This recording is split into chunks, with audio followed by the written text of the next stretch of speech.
Hello everyone! Meron tayong speaking engagement today sa Mahaplag Leyte, December 28, 2023. So tara, samahan niyo ako.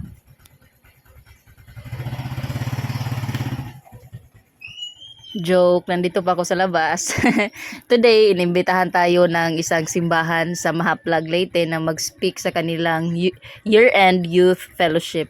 But before ako alis, syempre, sikasuhin ko muna ang mga babies. Pinapaihi ko muna at pinapatae kasi mamaya pa dadating yung magbabantay sa kanila. Medyo malayo-layo po ang biyahe ko ngayon kasi more than 2 hours.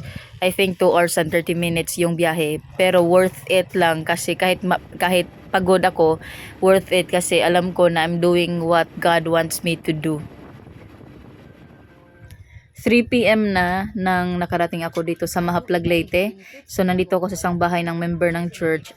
Nag-check ako ng slide kasi kailangan na ready ako ngayong gabi. Gabi pa kasi ako mag-speak.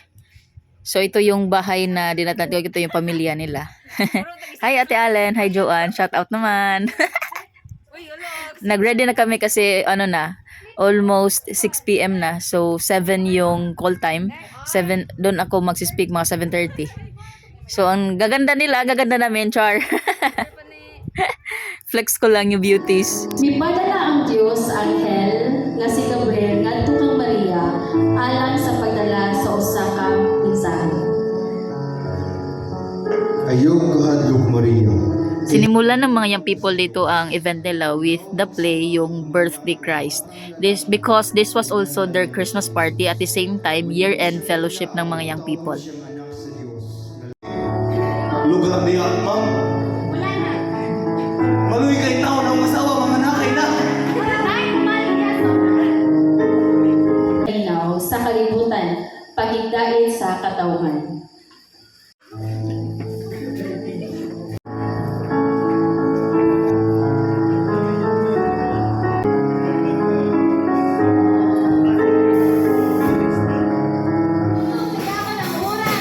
Let's be excited to praise and worship our Lord.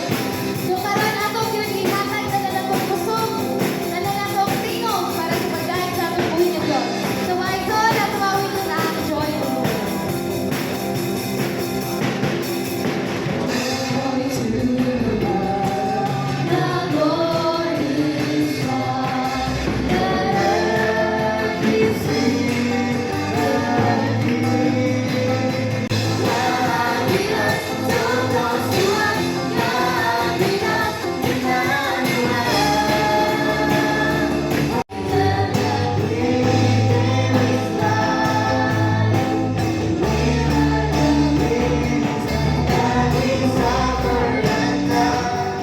Grabe yung talent ng mga young people. After praise and worship is special number. And after this is ako na.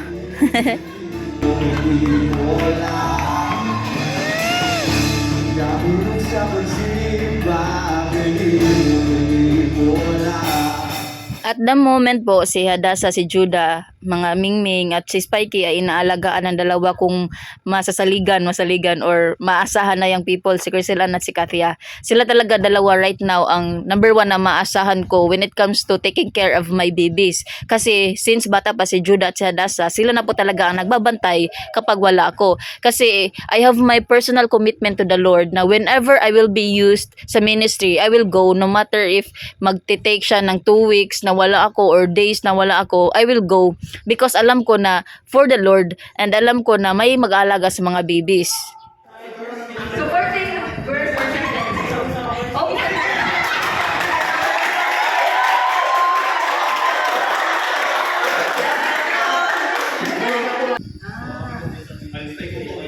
Grabe na yung matik-matik.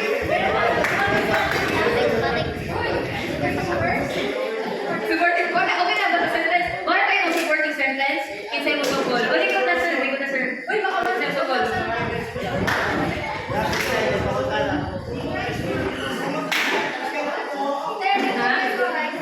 Yes. Yes, yes, yes. But according sa scripture, sa po ng Biblia, wala din nag-mention ang Biblia of names, wala po nag-mention ang ang Biblia o tulo ka buok. Tulo ka gift ang ilang gihatag. Okay? Sumod ang Magi. Now, how come? Para na ko'y gamay nga idea, trivia lang ni. How come mga Kristohanon, mga young people na ni sa MCBC, anong ginatan mas God Kings? Kunya ito kung pagkatod ka, di ba? Kay, grabe pag minaw ng 3 kings, sa pag holiday. Anong ginatan sila o kings? According maguna, regarding maguna sa giingon ni Prophet Isaiah, sa verse Gisay, unya, gikan sila sa east. Let me clarify, dili sila Israelita. Basta nagtuo mo nga Israelita ra pud sila nga nakalugod sa maayong balita unya niadto sa Bethlehem. From the east sila, sa mapa nato inyo makita. Inyo makita klaro ang Jerusalem. Kung saan ako gumay. Nakapot eh. Ay, subaday. Gani. Gagmana ang Israel. Wag mo speak. Second birthday. Siyempre, ito na naging makita. Gani, dito. Wag ka nila makita siya. Gani ang Jerusalem. If nyo nakita kaninagat, mana ang Jerusalem. O saan man ang Jerusalem? Capital city sa Israel. Okay? Now, ingon sa scripture na to, sa verse 1, ang ingon din na is from the east. Asa na east? Okay, isa na nakabalo sa north, south, east. Asa north? Nung magtulog na mabalik na grade 1 na ni. North? Sunod? Trivia. Kung mungano ni Shadrach, Meshach, ug Abednego niya, sininiya nila magkaubano sa Babylon at kamatay. Kung itlungan lang sila Shadrach, Meshach, Abednego, nanti si Daniel o dili Daniel kundi si Belshazzar. Kay Shadrach, Meshach, and Abednego, dili na sila Hebrew name. Pagan name na sila. Kaya ilang original na name is Mishael, Azariah, o Hananiah. Muna ilang Hebrew name, di ka sa Israel. Pag-abot nila nga sa Babylon, kay pagan man, di ba musimba o Ginoo, i-change ilang name into pagan names. Muna Shadrach, Meshach, and Abednego. Please do not mention that nga. Muna, proud kayo kung Shadrach, Meshach, Abednego na. Kaya original nila nga name ato ni Kaya mga high school ba ka na diha? Yung mo commit mo nga, every Wednesday na ka. And then kato naka-buo dito. Boys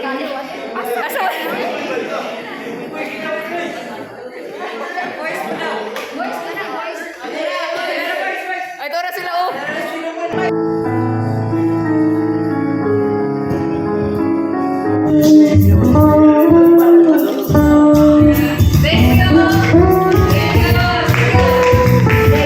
Again, Miss Anna Marie Magdara, our guest speaker from JBC. From all. Ang Okay, so you can go back. After ng event last night, dito lang kami natulog sa simbahan. At ito na yung mukha ko pagising. May devotion pa. Ako pa yung magdadala ng devotion. So, I need to get ready. After ng devotion is ito kunting painit, may sikwate at saka pandesal. Talagang napakagandang pagmasdan na ang mga kapwa mo believers ba in Christ is nagsasaya, nagkakaisa, nagkakatuwaan. Hindi yung nagbabangayan, hindi yung nag-aawayan. It's so good seeing believers who are united in Christ.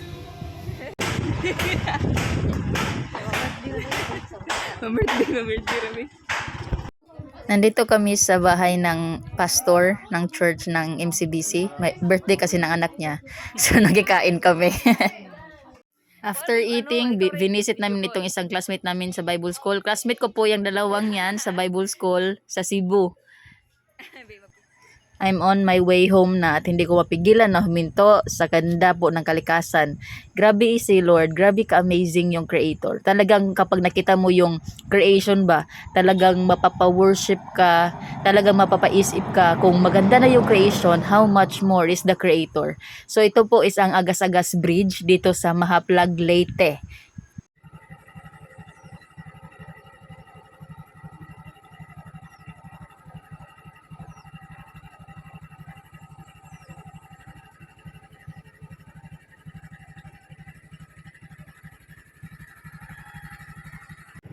If umabot ka dito, maraming salamat talaga sa panonood ng videos.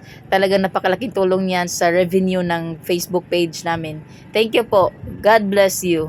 Maraming salamat. Also, thank you MCBC young people and MCBC officers sa pag-invite. It's a good experience. Worth it lahat. Maraming salamat po. To God be all the glory.